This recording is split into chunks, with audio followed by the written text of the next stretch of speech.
तो भाई लोग, आपको पता है कि ये सोलो लेवलिंग की कहानी आगे जाकर एक नया मॉडल की या फिर यूं कह लो बहुत इंटरेस्टिंग होने वाली है। और इसकी वजह है संग जिनवू के डैड संग इलवान। और हाँ, वीडियो में आगे स्पॉइलर भी है। तो सोलो लेवलिंग की दुनिया में गेट्स ओपन होने से पहले इलवान एक फायर फाइटर थे। उसी दौरान वो आर्कंग हाई से मिलते हैं और उन दोनों में प्यार होकर शादी भी होती है और उनको बच्चे भी होते हैं, जिनू एंड जिना। तो उसके काफी सालों बाद मैजिक बेस्ड और गेट्स एक्टिवेट होते हैं। तो जिनू के डैड सोचते हैं वो फायर फाइटर का काम छोड़ के हंटर बनेंगे, बिकॉज फायर फाइटर में उतने पैसे नहीं मिलते थे जिससे कि उनका घर चले। तो वो सोचते हैं कि वो हंटर बनेंगे क्योंकि उसमें पैसा ही पैसा होगा। और जल्दी वो बन जाते हैं फर्स्ट ईयर रैंक हंटर। लेकिन उस टाइम पर कोई रैंकिंग सिस्टम नहीं था, इसलिए किसी को भी उनके स्ट्रेंथ के बारे में नहीं पता चला सिवाय जिनू की मॉम।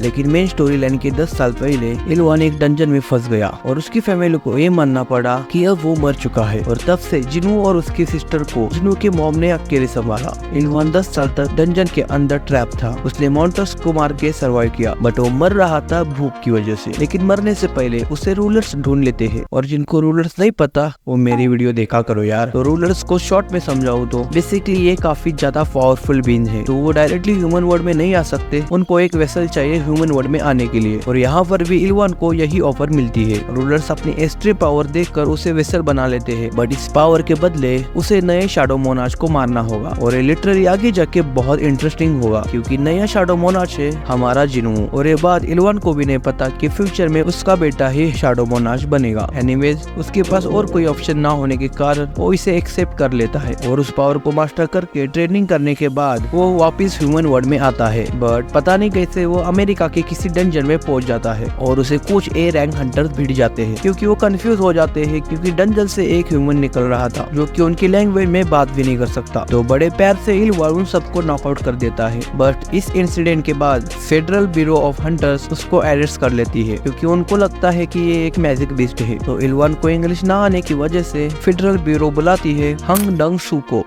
ऐसा ही कुछ नाम है। एनीवेज, ये बंदा जो आया था उसके भाई को संग जिनवू ने मारा था। तो उनके कन्वर्जेशन में इलवान को पता चलता है कि ये बंदा उसके बेटे के पीछे है। तो वो इस पूरी बिल्डिंग को उड़ा देता है और उसे कहता है मेरे बेटे से दूर रहो और कभी कोरिया में पैर मत रखना। और भाई इसके आगे भी बहुत कुछ है बताने को। अगर आप सब्सक्राइब करके पार्ट 2 कमेंट करोगे तो मैं बिल्कुल आगे का वीडियो बनाऊंगा। Thanks for watching and subscribe जरूर करना।